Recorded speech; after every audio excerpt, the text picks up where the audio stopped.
Bom, primeiro eu acho que eu vou falar que quem falar que tá pronto tá mentindo, né? Acho que a jornada de IA, para todos nós, é uma jornada de aprendizado. O grande ponto aqui para mim é entender aonde ela, de fato, tem a geração de valor. O social listening, Perfeito. é algo que se fala há muito tempo, mas que com AI se torna mais possível, são os inputs com AI. Exato. E que quando os inputs estão errados, os outputs vão sair errados, naturalmente. Nós passamos aí a evolução do mundo digital da Amazon para frente, né? Que veio de sites, depois para apps, depois para plataformas, depois para social, agora entrando o conversational e estamos chegando na IA, né? E tudo isso vai mudando as interfaces, vai mudando, né, os ambientes, vai mudando as jornadas dos clientes. Agora, como é que isso impacta as competências e o que de fato pilota o marketing de varejo, né? E a gente começou a operar e entender que precisava saber tudo que as pessoas estão falando de todas as nossas categorias. Então, tudo que as pessoas falam de cabelo, eu sei. Porque hoje a gente tem dado já filtrado, com coisas que são importantes pra gente entender. E e o que eu faço com isso? Ou eu volto com conteúdo, né? Então, o que tá acontecendo? Qual é o pico das menções sobre maquiagem? Eu rapidamente consigo voltar com conteúdo.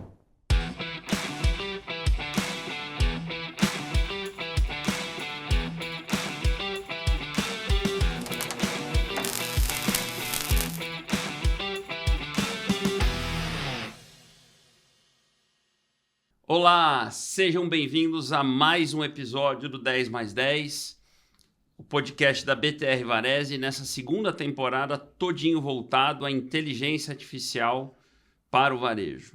Queria convidá-los a seguir o 10 mais 10 nos nossos canais oficiais no YouTube, o nosso canal de cortes. A gente também está no Instagram, no Spotify, TikTok. Queria agradecer muito os nossos apoiadores, nossos patrocinadores dessa segunda temporada, começando pela Cielo, Porto Bank e a Salesforce. A gente vai falar um pouco deles durante o episódio de hoje, que temos, né, Alberto, uma convidada muito especial. Muito especial. Falando de um tema que a gente não abordou ainda nessa temporada, de inteligência artificial. Acho que é o lado mais do cliente, talvez um lado um pouco mais sexy da IA. É isso aí. E um super prazer ter a Renata aqui com a gente. É isso aí, Edu. Saudar aqui nossa audiência, os nossos patrocinadores, o apoio. Renata Gomiti, vice-presidente do Grupo Boticário, responde por todo o marketing e boa parte das agendas aí de comunicação e inovação. Prazerzão, amiga de longa data, trajetória enorme no varejo, né? Já passou por muitas empresas relevantes. Renata, prazer ter você aqui conosco hoje. E como o Edu estava falando, né, a gente está nessa jornada de digerir a IA e o seu impacto para o varejo, né, e é onde estão as grandes alavancas e oportunidades. E temos falado muito sobre o impacto disso para dentro, né, como isso muda a perspectiva dos processos, da gestão, da produtividade, da eficiência, né, dos saltos de qualidade nos processos decisórios, na simplificação da tecnologia, né, em todos os benefícios que isso vai poder trazer e que são até capturados pelo varejo nesse momento. Mas com você a gente quer explorar para falar um pouquinho mais daquilo que vai para fora e daquilo que toca o cliente, né? Então, como é que tudo isso mexe com competências novas, a explosão do conteúdo, a personalização em escala de fato se tornando algo viável nesse momento, a experiência do cliente, como é que muda, as jornadas do cliente, como é que mudam. Então, já te cumprimentando e te jogando a primeira pergunta, eu queria que você falasse um pouquinho a perspectiva que você vê hoje de jornada, né? Então, resgata um pouco como é que você está vendo as transformações nas jornadas de clientes, como é que você percebe isso, que você está ligado a marketing de varejo há muito tempo, né? E como é que você vê isso agora sendo desafiado pela IA e sendo transformado pela IA?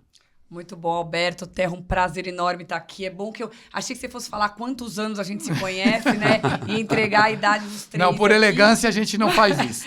Muito bom, prazer bater esse papo aqui. Bom, primeiro eu acho que eu vou falar que quem falar que tá pronto tá mentindo, né?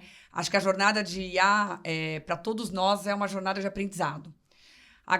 O grande ponto aqui para mim é entender aonde ela de fato tem a geração de valor. Porque o que a gente vê também acontecer muito aí no mercado é a dúvida do qual é o investimento que eu tenho que colocar em AI dentro da minha empresa. Né? E muitas vezes você vai colocando investimento, não vai medindo e esse negócio vira uma bola de neve. Então, o que a gente tem feito com bastante governança lá dentro é obviamente, a gente mudou bastante a forma de operar. Isso tem a ver com governança, tem a ver com estrutura, tem a ver com sistema, tem a ver com a forma com que a gente se organiza e discute as evoluções estratégicas e como a AI pode vir gerando esse valor.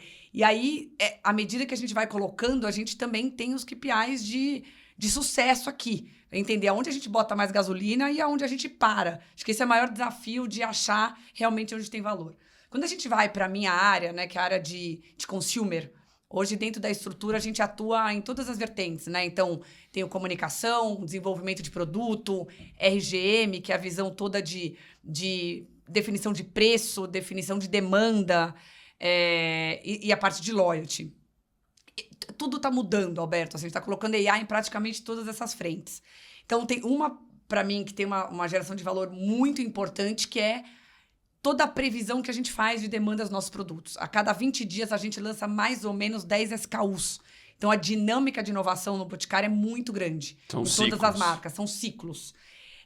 E a gente opera em todos os canais, todas as categorias e todas as marcas. Então, acertar qual é a cor de batom que vai para a loja tal, né, na região tal, é um baita desafio. A AI está aportando muito para essa inteligência toda.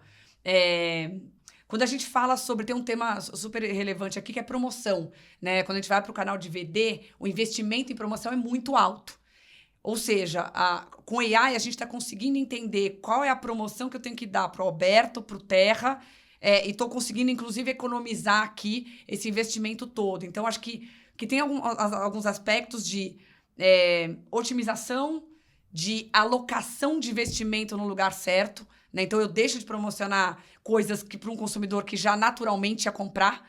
Então, isso também para a gente há 2 anos que a gente vem acelerando bastante essa visão.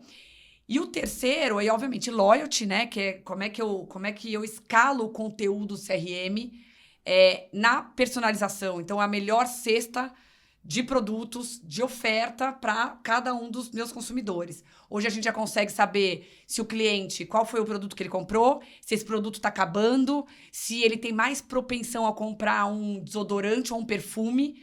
Então, hoje eu já consigo entender o Alberto na sua jornada inteira. Por quê? Pelo histórico dele de compra e por coisas que ele foi me contando ao longo do tempo. Então, por exemplo, hoje no meu Fidelidade, eu te pontuo por review.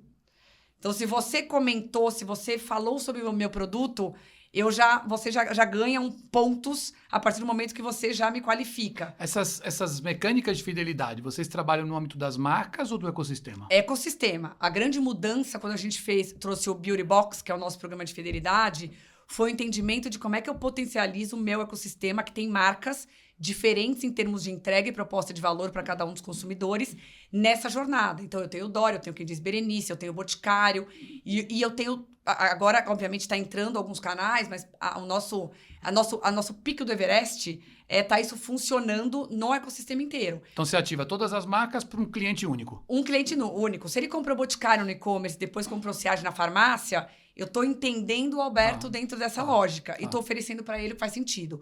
AI é ferramenta estratégica para conseguir colocar tudo isso. E tem um ponto para a gente fundamental, que não é só o transacional. Cada vez mais é sobre o comportamento. Então, essa história da gente conseguir conectar o review, eu premio pelo review, é um negócio que é muito sofisticado, né? Então, eu não só te ajudo, como eu me ajudo. Porque a partir do momento que você coloca um review e eu potencializo esse review na minha comunicação em mar aberto, eu estou ajudando um conteúdo qualificado dentro de um sistema de comunicação ser mais legítimo. Porque hoje as pessoas querem ouvir o Alberto falando meu produto, não minha marca. Se há 5 anos atrás, 10 anos atrás, éramos marcas top-down, que a gente fala, né? Que é onde eu empurro o conteúdo, empurro o produto. Hoje é o contrário. Hoje eu tenho o creator fazendo conteúdo e eu tenho quem compra meus produtos, que são os lovers da minha base falando sobre mim. Esse conteúdo vale mais do que um filme, efetivamente, de 30 segundos, que era a ferramenta que a gente tinha no passado. Então, acho que a lógica de como eu me comunico com o consumidor, ele muda bastante. Mas tem uma coisa que não muda, que é produto bom, numa marca bem construída, no momento certo, com o preço certo. Né? Então, eu gosto sempre de falar para a gente não esquecer... A proposta de valor, né? Que a proposta de valor, se ela não é forte, pode vir AI, o que for em termos de ferramenta, que a gente provavelmente não consegue evoluir. Acho que um ponto importante e queria muito te ouvir sobre isso. O Boticário tem uma tradição, né? E a gente está falando de AI aqui, acho que você está dando N exemplos de como é que o Boticário está usando AI em muitas coisas, mas o Boticário tem uma tradição sempre de emocionar as pessoas, né? Com seus filmes maravilhosos, seja no Dia das Mães, no Natal, né? E é uma marca que sempre foi muito humanizada e continua sendo. Como é que a gente vai, nessa explosão de AI, equilibrar a questão da humanização das relações humanas, continuando a emocionar as pessoas com essa explosão da inteligência artificial nas coisas e, junto com isso, né, como é que você vê os limites, né? A gente tem visto os avatares chegando na comunicação. Como é que vocês estão vendo isso acontecer na comunicação? Não, é bem interessante, Edu, porque para mim, tem uma questão de discussão ética, né? Até onde vai, como é que a gente vai tratar isso, assim. A gente teve um ponto de vista muito claro aqui. A construção de marca passa dessa conexão humana, e aí eu preciso eu preciso de fato conseguir traduzir isso na minha comunicação. Uhum. No mesmo dia que eu lanço o meu que a gente chama aqui do concierge, que é uma assistente virtual que está no e-commerce já tracionando muito bem, ajudando o consumidor a comprar melhor, a entender mais meus produtos, eu ao mesmo tempo lanço um filme de Natal que tem 5 minutos no WhatsApp, na TV aberta. Então, eu não vejo... E não ou. Eu acho que é o E, e acho que a gente vai aprender. Então, eu digo, esse é o hoje, né? O exício que a gente está fazendo, como a gente constrói. Então, tem filmes meus que eu tenho uma humanização onde eu abro câmera e, ao mesmo tempo, nesse mesmo filme, eu tenho AI fazendo a parte do produto. Então, é um mix e a gente tem que ter a sabedoria de entender aonde eu coloco a imagem, aonde faz sentido a imagem AI e aonde tem que ter humanização. Onde eu preciso realmente ter uma troca, né, de pessoas no filme, trazendo a narrativa que eu gostaria de falar e tudo mais. A gente está tratando isso de uma maneira muito natural, assim. O time entende esse mix que precisa ser feito. Agora, naturalmente, quando eu vou para CRM, né, eu acho que é um exemplo muito claro aqui, eu tenho mais de 1.500 campanhas rodando simultaneamente. Eu tenho uma mesa de performance onde eu entendo o nível de campanha que vem dando certo, acelero e coloco mais investimento. O que não faz nenhum certo, sentido fazer isso eu tiro. Isso não faz nenhum sentido fazer com agência, né? Então eu faço braços, com muitos braços. Aqui é AI 100%. Acho que a palavra de escalabilidade aqui no CRM, quando eu vou para conteúdo no TikTok, quando eu vou para desenvolver aquilo, por exemplo, eu vou falar sobre cabelo. Eu tenho milhões de criativos sobre o mesmo produto. Isso é AI, não tem nem discussão. Né? Eu faço, obviamente, um pensamento, eu faço uma conceituação estratégica de conceito do produto. Então, esse produto é sobre... Vou dar um exemplo. É sobre cabelos cacheados, que vou falar sobre textura. Então, tem um pensamento sobre para que ele serve. Depois disso, eu desço no conteúdo, escalo e vou mudando as peças e só vou vendo o que dá certo, o que não dá certo e escalando. Renato, pegando esse gancho aí, né? Você pilota marketing de varejo há muito tempo, né? Começou a fazer isso num ambiente de varejo analógico. Nós tivemos na primeira temporada, um dos episódios foi com o Sérgio Zimmermann, a gente falando sobre o novo marketing na perspectiva de um CEO. Né? Como é que ele desafiava a organização a mudar os processos de marketing, a gestão de marketing, o perfil das pessoas que pilotam marketing e as competências para fazer isso no mundo de hoje. Né? Você que está na linha de frente, né? Nós passamos aí a evolução do mundo digital da Amazon para frente, né? Que veio de sites, depois para apps, depois para plataformas, depois para social, agora entrando o conversational e estamos chegando na IA. Né? E tudo isso vai mudando as interfaces, vai mudando, né, os ambientes, vai mudando as jornadas dos clientes. Agora, como é que isso impacta as competências e o que de fato pilota o marketing de varejo? Né? O que é mídia? Você falou de resenha de cliente, comunicação. Você falou creators hoje produzem conteúdo tanto quanto a gente tem que empoderar e pilotar esses caras também, né? Então, como é que o composto de marketing funciona hoje para um negócio de varejo complexo como é o Boticário, né? Que tem marca, que tem produto, que tem canais diversos, né? E quais são as novas competências, como conteúdo, como, né, o digital se declinando e como essa coisa de trabalhar em ambiente aberto e colaborativo? Perfeito. Acho que esse tema é muito bom. Acho que nessa profusão toda de coisas que a gente tem que aprender, para mim, tem algumas mudanças importantes aqui. Acho que tem um olhar para perfil de time. Então, a gente tem hoje pessoas que, obviamente, gostam, entendem de marca e construção de marca. Eu tenho hoje no meu time muito mais gente analítica e muito mais gente com visão de tecnologia. Martech, né? Martech, junto com o time de marca. Então, não é um ou outro. Isso é uma coisa importante. A gente trabalha por squad mesmo, porque tem uma contribuição que é mútua. Eu não posso ter só uma pessoa que entende Martech e nem uma pessoa que entende da construção de marca. Porque nenhum sozinho vai dar certo. Eu desenvolvi Martechs internamente no Grupo Boticário há 5 anos atrás, que é o Martech do social listening. A gente está muito sofisticado aqui na escuta. Mas não adianta se não tiver alguém entendendo o que captura dessa escuta. O que eu posso transformar em produto? Né? Então, tem um case interessante que eu vou contar para vocês. A gente tomou a decisão, né, estrategicamente, inclusive porque a gente entende que isso é valor da empresa, que é desenvolver tecnologia dentro de casa. Então, a gente tem mais de 2.000 pessoas de tech, né, dentro de casa, envolvendo esses sistemas para a gente. E a gente começou a operar e entender que precisava saber tudo que as pessoas estão falando de todas as nossas categorias. Então, tudo que as pessoas falam de cabelo, eu sei. Porque hoje a gente tem dado já filtrado, com coisas que são importantes para a gente entender. E o que eu faço com isso? Ou eu volto com conteúdo, né? Então, o que tá acontecendo? Qual é o pico das menções sobre maquiagem? Eu rapidamente consigo voltar com conteúdo. Se as pessoas estão falando sobre olho gatinho, eu tenho que voltar, colocar minhas marcas para falar de E como é que você produz e dissemina conteúdo em escala? Então, isso que é interessante. Então, eu capturei o conteúdo, aí eu tenho que ter gente boa para entender. Eu sei que o olho gatinho tá funcionando, mas como é que o que eu faço? O que eu crio com isso? Que tipo de produto eu posso explorar? O que eu posso colocar para ter conversão? Né? Então, eu tenho um time muito bom de entendimento dessas coisas que estão sendo faladas. E, a partir disso, a gente volta com conteúdo ou volta com produto. Que aí eu acho que é a grande mudança. A gente fazia produto, e tinha produto, por exemplo, uma perfumaria que demorava 2 anos para ser construído, para ser desenvolvido. Você desenvolve o molde, você tem lá o pensamento da tendência e tal. Eu falei, gente, tem uma reengenharia na forma que a gente constrói produto. Então, o ano passado, a gente começou a ouvir que as pessoas estavam falando sobre melancia no TikTok. Ficou, puta, mas o que é esse negócio de melancia? Tem alguma coisa rolando aí. Então, era a Gen Z, assim, falando que queria tudo de melancia. Virou moda melancia. Bom, rapidamente, a gente pegou essa informação, entendeu, e aí a gente foi cutucando a comunidade. Falou, mas o que é melancia? É cheiro de melancia? É creme? Bom, entendemos que era perfume, era cheiro mesmo de melancia. Conseguimos produzir em menos de um mês. O que a gente fez? Colocou no e-commerce para ver se traciona. Então, acho que essa é a beleza também dos diversos canais. Não adianta eu construir Teste rápido. 4.000 lojas, porque pode não funcionar. Você testa um protótipo, na verdade. Você testa um protótipo. Vendeu, depois eu escalei e coloquei nas 4.000 lojas. E tudo isso agora, Renata, inclusive esses times multidisciplinares que você falou, né, onde você junta competências tech com competências de comunicação, marketing, soft skills, isso está virando AI first?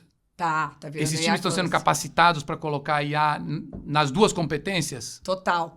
Assim, então tem uma questão, né, como eu falei, que é perfil. Uma vez definido esse composto, esse perfil diferente de time, porque nem a gente pensa assim, de time multidisciplinar, a gente vai para a parte de treinamento. O que a gente quer aqui? Porque não é só um treinamento de capacitação sobre IA.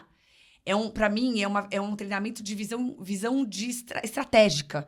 Como é que um time autônomo, porque a gente quer autonomia aqui, a gente quer que esses times testem rápido e tal, mas eles vão tomar decisão. A partir do momento que você tem um time tomando decisão, precisa garantir que o time é bom de visão estratégica, de tomada de decisão, não só de plataforma, não só de ferramenta. Você está trazendo um ponto que não apareceu ainda aqui, que eu acho que é tão essencial, que é muita gente está olhando para a AI nos outputs da organização. E o que você está trazendo, e queria que você aprofundasse um pouquinho mais, o social listening, né? Perfeito. É algo que se fala há muito tempo, mas que com AI se torna mais possível, que são os inputs com AI. Exato. E que quando os inputs estão errados, os outputs vão sair errados naturalmente. Perfeito. Né? Então, se você faz uma campanha errada, o desenvolvimento de um produto errado, porque você entendeu o cliente de forma errada, né? Teu ciclo está todo errado. O que você está trazendo é o exemplo da melancia, né? E eu acho que devem ter outros tantos. Se eu uso um time e uma tecnologia Power by AI, né? De entender melhor o cliente, né? A ideia de Customer Centricity por AI. Isso fica mais potente. E isso me traz mais condição de entender. Perfeito. Todo o meu ciclo fica mais redondo. É isso, né? É isso, mas eu gosto de reforçar bastante que eu treino meu time para desenvolver capacidades de visão estratégica e tomar de decisão. Perfeito. Não só pela AI. AI, a gente vai ter milhões AI de pessoas... é um boost, né? E o AI, na verdade, gente, se a gente for entender, assim, essa geração, eu tenho um monte de gente mais nova no meu time, eles nem discutem o que é. Já é orgânico. Aliás, deveria ser invisível. Já é orgânico. Para mim, esse é o desafio, porque é orgânico.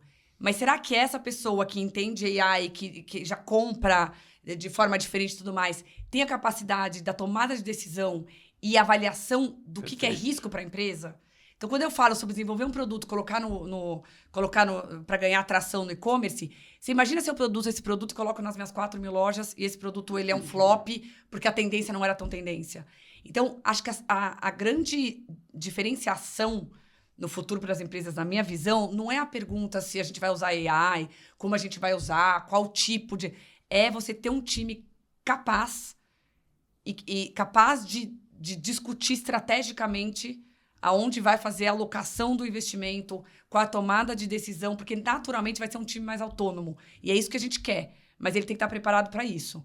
Né? Então, ele tem que ter a capacidade e a visão crítica. Quais são os riscos? Eu sempre pergunto para o time, legal, mas que risco que tem aqui? Qual é o tamanho do risco que a gente está correndo se a gente tomar uma decisão como essa? Então, as minhas discussões estão muito mais nesse lugar do que... Assim, a gente já viu, vou dar alguns exemplos, a gente já economizou milhões em relação à construção de conteúdo através de AI, desde o ano passado, esse ano móvel aqui, com tudo, com a forma de construir conteúdo, com a forma de escalar, com o estúdio, a gente tem estúdio. Então, eu tô economizando, eu tô sendo mais assertivo, eu tô conseguindo ouvir melhor o meu cliente. Perfeito. E tô construindo trazer mais a solução.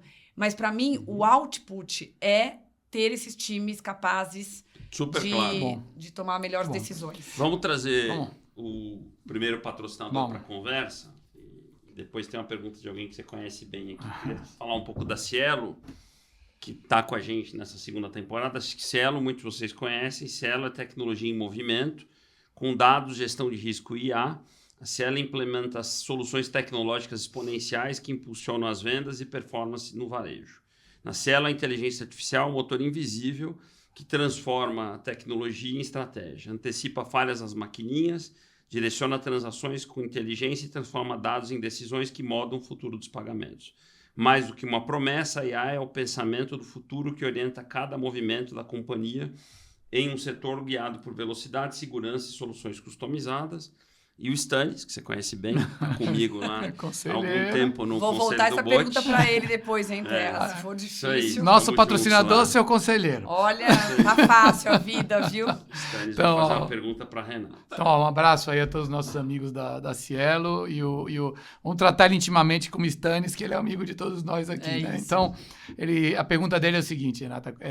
Bom, obviamente, né, o Boticário consegue dialogar com diferentes perfis de clientes e com múltiplos canais de vendas, mas como é que a IA está viabilizando experiências mais personalizadas e narrativas que se adaptem em tempo real ao comportamento de diferentes clientes e como essa operação com diversos canais e com uma marca tão sensível às pessoas e à sociedade se integra tudo isso? Ótimo. Eu acho que esse exemplo que eu falei um pouco, né? Acho que como é que a máquina está funcionando aqui, né?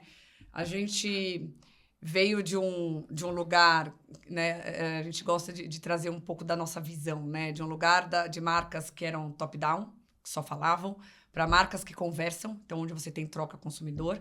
E estamos na era das marcas que recomendam, né? As nossas marcas precisam ser recomendadas cada vez mais. Então, Edu, até a gente brincou lá, que é uma frase que eu gosto muito, que é como é que a gente vai fazer... A gente já sabe fazer os consumidores amarem nossas marcas, agora a gente precisa fazer os agentes amarem nossas marcas. Isso muda bastante a forma de construção desses conteúdos. Então, isso é genial. Porque você tá não é simples, hein? Nem um pouco. Você está entendendo que, né, que, na verdade, assim, agentes tomarão decisões por conta dos clientes para conectá-los com as marcas. Então, se você não tem interface com os agentes, você não vai ser alcançada pelos consumidores. Exatamente. Né? Então, como é que eu faço? Quando o Alberto perguntar sobre perfume para o ChatGPT, aparece Boticário. Isso. Basicamente, é essa a lógica. E aí, a gente foi entender mais profundamente qual era a mudança na forma de fazer conteúdo. Então, na forma de fazer conteúdo e distribuir esse conteúdo. Então, é uma distribuição que tem muito mais indexação, né? Eu preciso estar muito preocupada com quem são os agentes que constroem esse conteúdo para mim. Então, são SEOs para gente. Vou dar, exatamente, é a evolução do SEO, né? Isso. Então, vou dar um exemplo aqui simples, mas quando eu falo de skincare, eu preciso ter a minha campanha, eu preciso ter o creator, eu preciso ter o dermatologista, eu preciso ter publicações. Tudo isso indexado vai me ajudar a ser relevante no momento que o agente for procurar pela nossa marca. Pensa isso escalado em todas as marcas e categorias que a gente tem mais de 60 marcas no grupo, né? Então, de novo, eu tenho que ter a AI me ajudando na lógica dessa construção de conteúdo e depois, principalmente, na distribuição e indexação disso. E para todas essas marcas, para tudo que eu lanço. Se eu lanço 10, 15 SKUs a cada 20 dias, então eu brinco que tá muito fácil a vida do CMO hoje em dia, que é conseguir fazer isso de forma escalonada. De novo, acho que tem um entendimento e o test and learn, né? Isso não é... A gente vai testando, vai entendendo onde tem valor. Então, você pega um conteúdo, a gente está fazendo muito... É muito curioso, a gente pega um vídeo que a gente fez, né, o ano passado, de um cabeleireiro nosso falando de um produto, e a gente transpõe para o que seria a nova forma de fazer esse vídeo. Então, eu tenho que ter todos os checks, né, distribuído por parágrafo, explicando cada cada funcionalidade do produto, sendo validado por cada um desses diferentes agentes da minha jornada e entregando, indexando esse conteúdo. Gente, é uma outra vida. Então, se antes eu ia lá captar o filme lá no salão de beleza do Proença, depois eu tenho toda uma jornada diferente, um trabalho diferente desse conteúdo. Então, isso me obriga... Aí você fala assim, a AI está facilitando. Ela tá, mas está trazendo muito mais complexidade se a gente não souber fazer isso da maneira certa, escalada e tudo mais. Então, acho que tem um olhar realmente muito técnico de parte do time, que é como é que eu faço esse conteúdo diferente, e olhar de branding dizendo, tá bom, mas qual é a mensagem no final do dia que eu preciso passar?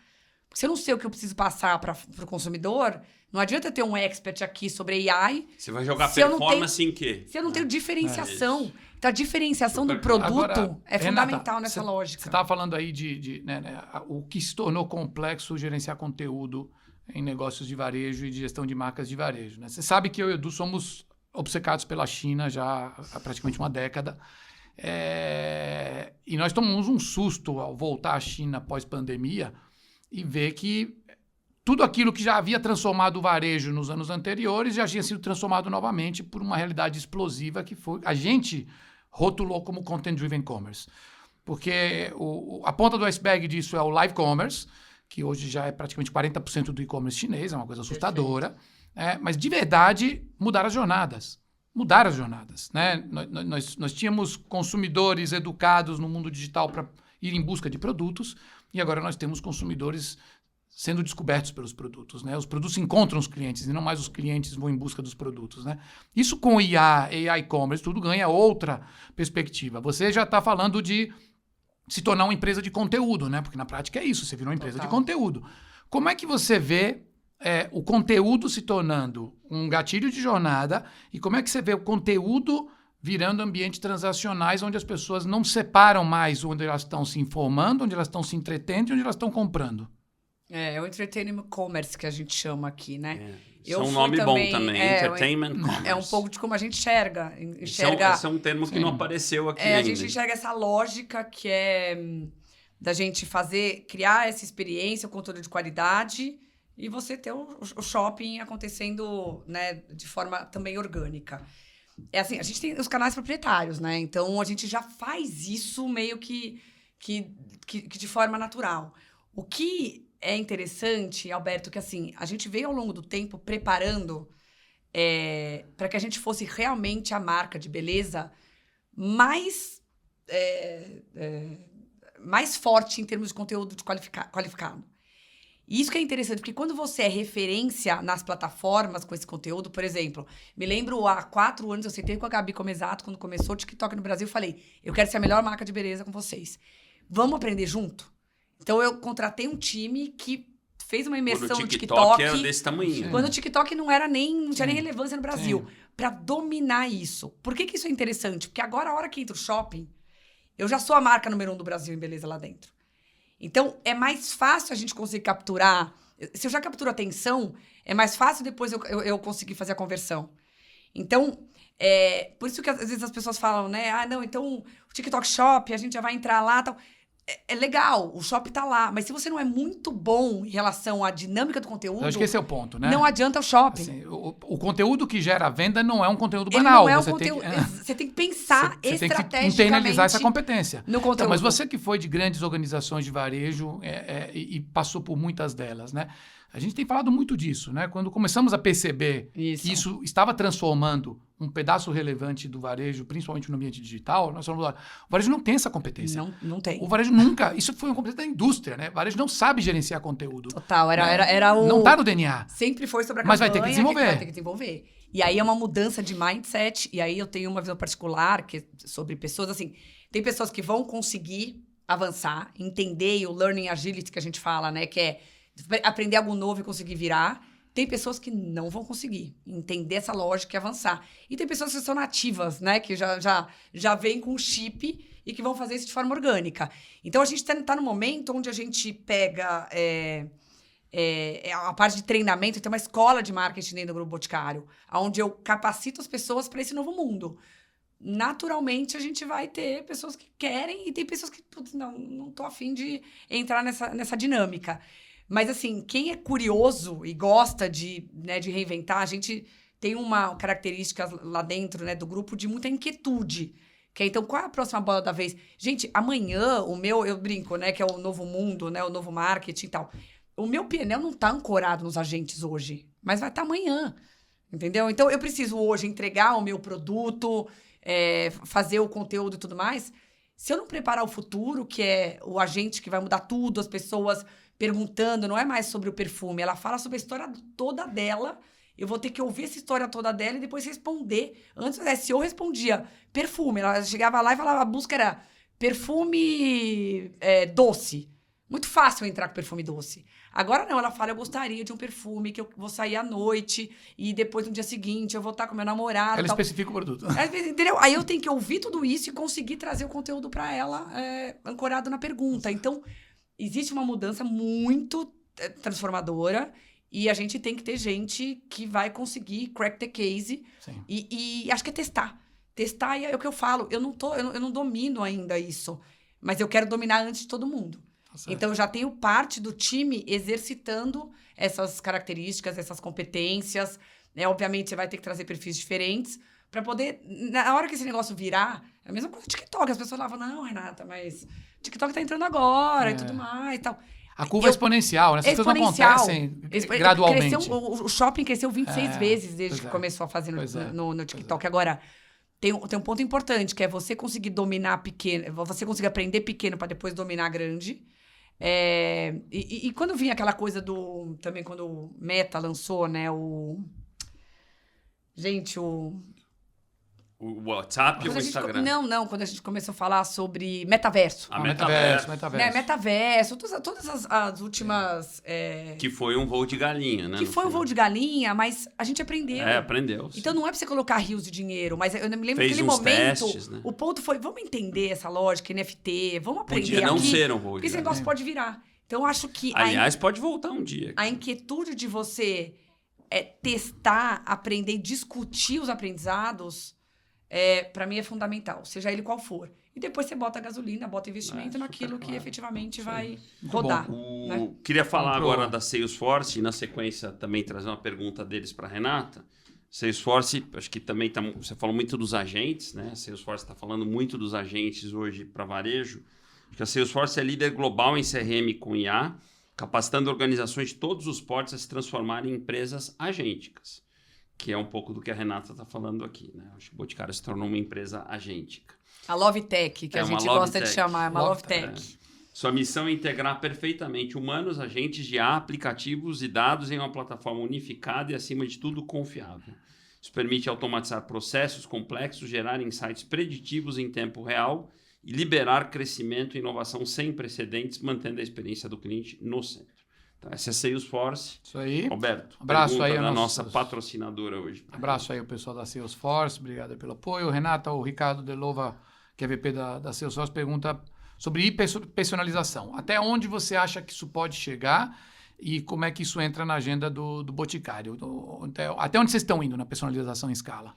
Não, perfeito. Eu acho que a gente tem que tomar um cuidado também, que às vezes a gente fala sobre vamos ir buscar aí personalização e você não está fazendo nem o básico, né? Então, Perfeito. A gente está num momento onde a gente desenvolveu o que a gente chama das personas, né? Então, eu tenho várias personas já mapeadas, onde eu entendo quais são as ocasiões de compra. Então, por exemplo, é o Alberto que vai para comprar um presente, é o Terra que vai para consumo próprio, mas que gosta de perfumaria. Então, a gente tem os clusters e as personas desenhadas, e a gente está muito avançado quando a gente fala no nosso Beauty Box, conseguindo ofertar a melhor cesta para essas pessoas. Estamos testando a personalização, ela ainda não é óbvia, né, em termos de retorno. A gente vê que a gente tem mais retorno, mais ROI, quando a gente vai através do incentivo através das pessoas aqui. Mas eu acho que é uma construção natural da gente vir para micro-personalização em escala. Mas a gente tá um passo de cada vez, porque hoje o retorno que a gente tem já é muito bom. Quando a gente vai na hiper, é ainda um processo pouco maduro, tá? Em termos de loyalty aqui pra gente. Renata, deixa eu te provocar aqui em duas peculiaridades do setor, né? Onde está o Grupo Boticário. O Brasil ele tem duas atipicidades quando a gente olha o panorama de mercados de beleza no mundo. O peso do franchising, o peso da venda direta.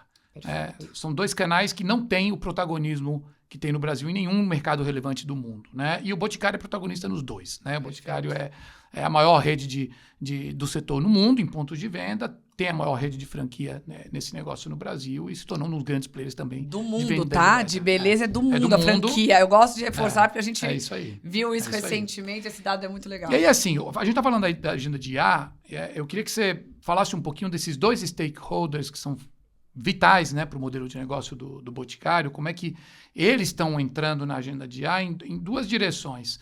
Uma é nos dados, né? Porque você estava falando muito de jornadas, você está falando muito de entendimento de cliente, de jornadas, de personalização, de personas, de segmentação, de realmente poder ter muito mais insights em tempo real. Tudo isso depende dos dados, e os dados estão na ponta, e quem captura esses dados são as interfaces dos clientes, né? Então, como é que os franqueados e as vendedoras, as consultoras estão alimentando esse conhecimento de cliente pelos dados? E a segunda é, como é que a IA vai transformar e vai tornar mais relevantes esses dois stakeholders do negócio? Essa pergunta é bem legal, Alberto, porque também foi uma construção de alguns anos, assim, né? A gente, há um tempo atrás, desenvolveu o ID Único, que é a visão unificada do cliente dentro desse nosso ecossistema. E isso foi há 3 anos, 4 anos atrás. Então, hoje eu tenho o domínio do que essa pessoa está fazendo no meu ecossistema. E aí eu capturo isso em vários aspectos. Então, tem, como você falou, na loja, do franqueado. Então, eu tenho informação do que está acontecendo na loja. E aí vem das minhas 4.000 lojas. Eu tenho informação da minha venda direta. Então, do cliente da minha representante. Né? Qual a informação, o que então, ele tá você buscando. tem visibilidade de cliente em qualquer ponto de contato do ecossistema. Então, primeiro eu organizo, tem uma arquitetura de dado, porque você não adianta nada, né? Falar sobre dado, você faz o que com dado? Então, eu tinha que montar esse arcabouço dessas informações. Como é que eu capturo dado, como é que eu organizo dado, e a partir disso eu preciso gerar insight, porque o mais importante é o output, né? Uma vez que o input está orquestrado. E aí, a partir disso, a gente começa a conseguir fazer coisas super mais assertivas, tanto para minha representante quanto para o meu consumidor final. Então, hoje eu tenho o loyalty da minha representante. A partir do momento que eu já entendo o que está acontecendo com ela, eu consigo devolver para ela o melhor incentivo, eu consigo a melhor cesta. Então, ao invés de eu fazer da gente construir um loyalty massivo, onde você dá desconto para todo mundo, da mesma forma, você oferece a mesma comunicação, eu já consigo fazer isso muito personalizado. Isso vale para a minha representante. Por quê? Porque eu tenho o dado dela e consigo gerar insight. A mesma coisa vale para o meu consumidor. E tem um ponto super interessante da franquia, que é eu empodero a minha força de venda na ponta. Então, quando eu pego a informação que vem da ponta, entendo essa informação e volto para ela, então eu falo para ela, olha, o seu consumidor, Alberto, vai entrar na loja, ele gosta de perfume, ele comprou Malbec, mas ele também tem potencial em comprar Saad. Então, eu capacito, empodero ela na informação. E aí, aquilo que eu falei que entra a humanização. No final do dia, ela tem a informação na mão dela. Mas o que ela faz com isso depende também da forma como ela age com o consumidor. Por isso que não é a AI nem a informação sozinha, é a composição. Então, ela tem na mão dela, na palma da mão dela, as informações todas do Alberto. E quando você entrar na loja, ela vai poder te oferecer a melhor experiência de compra. Por quê? Porque ela te conhece, ela tem os seus dados e ela tem a conexão também pessoal muito dela bom. Com você. Então, acho que esse é o melhor dos mundos, assim, muito né? Bom, que é o dado junto com a conexão humana. Não, e de fato um ecossistema gravitando em torno de clientes, né? Porque essa é a coisa central, é o cliente no centro. Cliente né? no centro. Muito se fala disso, mas eu acho que poucas empresas conseguem executar. A gente vem nessa busca aí há muitos anos. E fechando o nosso line-up de patrocinadores, falar da Portubank, aí a gente vai trazer a pergunta deles também, que a Portubank do Grupo Porto, né? Quando a gente fala em transformação do varejo pela tecnologia, é impossível a gente não falar também de serviços financeiros. E o Portubank é um exemplo vível dessa integração. Foi criada em 2022.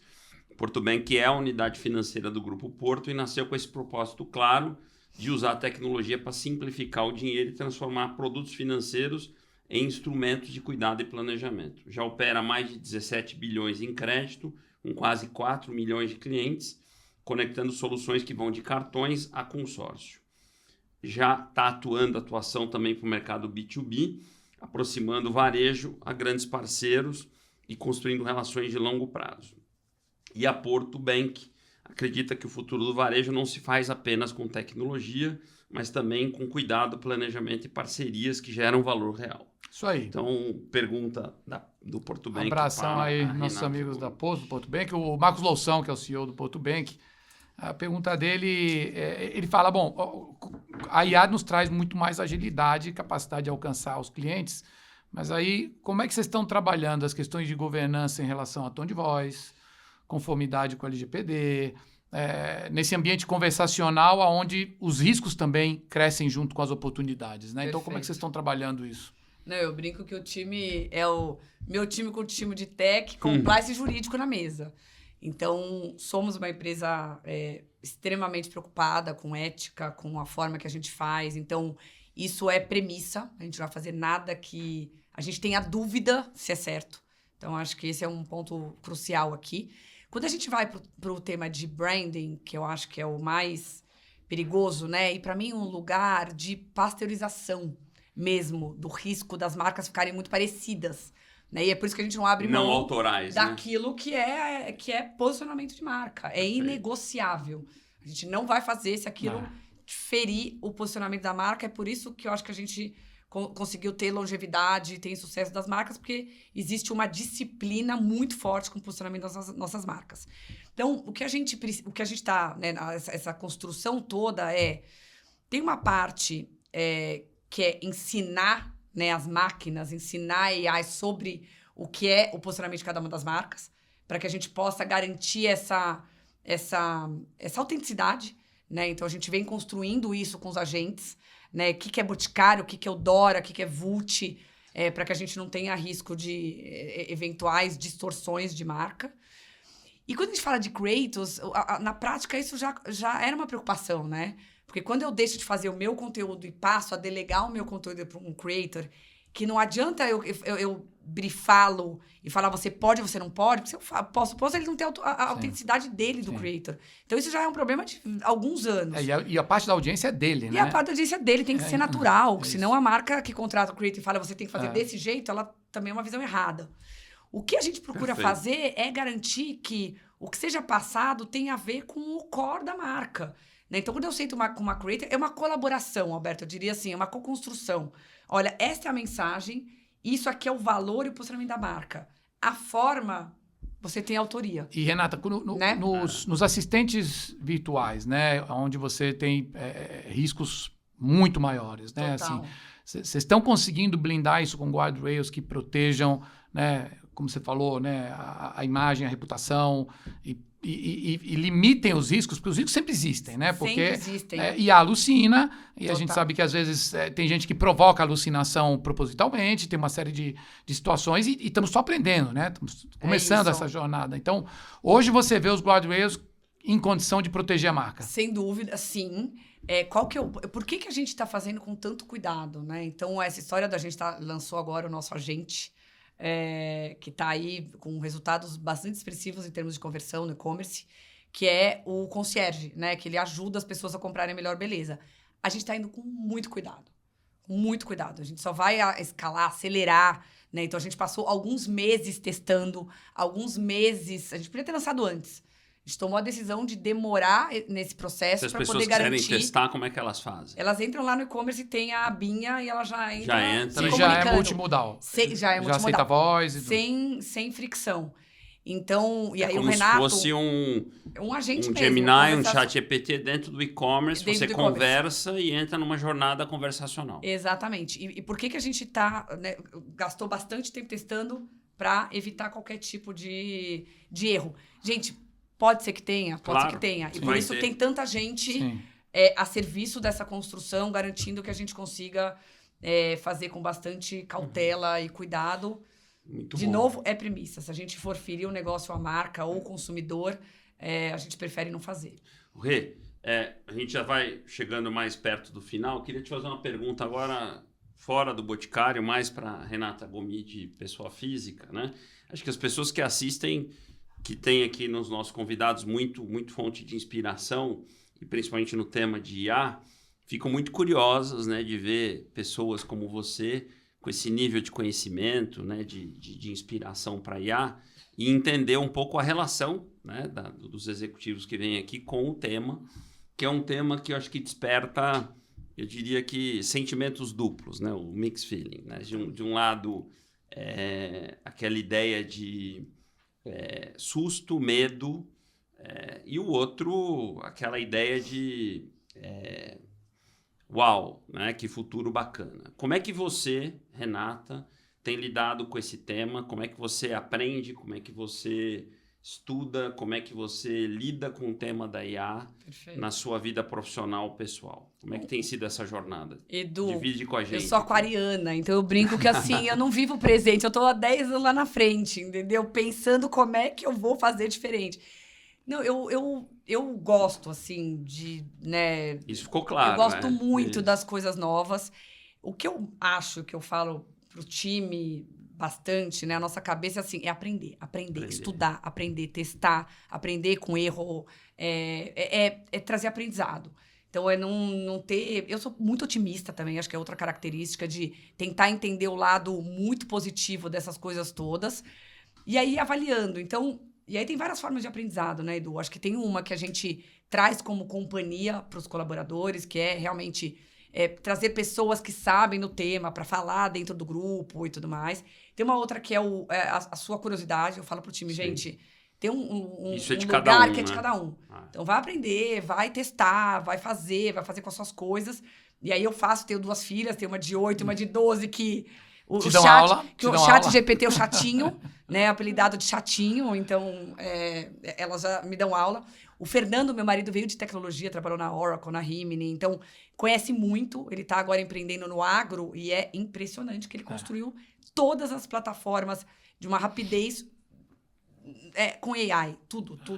Então você está cercada de AI. Eu estou cercada de entusiastas da tecnologia de AI. Mas eu acho que para mim, de novo, não é sobre AI, é sobre mente aberta. Lá atrás eu também olhava, as pessoas olhavam e falavam, nossa, os influenciadores vão dominar o mercado e as marcas vão morrer e tal. A gente tá aí, marca forte, construída com influenciador. Então, eu acho que tem uma predisposição de cada um que é ser inquieto, ter vontade de aprender, entender que é sobre a gente se jogar mesmo para tentar entender o que tem, de novo, o que tem valor e o que não tem valor. Porque a gente vai ver muita coisa aí no mercado e também separar sinal de ruído, né? Tem uma frase que o Fernando fala bastante, que eu concordo, que é realmente o que é sinal e o que é ruído, que a gente precisa... Esse é um tema É o olhar importante. crítico. Sim, De novo, volta sim. para o começo da conversa. Modec Pra também teve não com a gente virar- na primeira temporada. É Acho o- que ele falou disso, Ele inclusive. falou. Olhar crítico Sinal e ruído. das Ele coisas, falou, né? ele falou. Aliás, ó, falar em primeira temporada, Isso. não posso esquecer de entregar aqui Uau! primeiramente, Livro. nosso livro. Isso aqui custa né? caro, hein, Edu? Não, opa, né? Isso aqui custa caro. Já tá com dedicatório e tudo para ler. Adorei. Nosso livro, que é a essência da primeira temporada do 10+10. E o Fernando falou aqui, né? Opa. Falou Ele bastante. o fechou Grupo a Boticário temporada. nas duas Fechou a temporadas, Fechou a né? temporada. Passou rápido, incrível. Obrigado pela sua generosidade de dividir com a gente aqui Imagina. sua experiência, Me sua sinto visão. uma Muito aprendiz rico. Somos todos. em Somos todos todos. os temas Somos e IA todos. não é diferente. Somos todos. Renata Isso aí. Gomide, obrigado. E você que esteve conosco até agora, obrigado pela audiência. Temos mais episódios pela frente, aqui na segunda temporada, todinha dedicada à inteligência artificial no varejo. Não deixe de seguir a gente em todos os canais aqui da BTR Varese, o 10+10, e nos vemos em breve.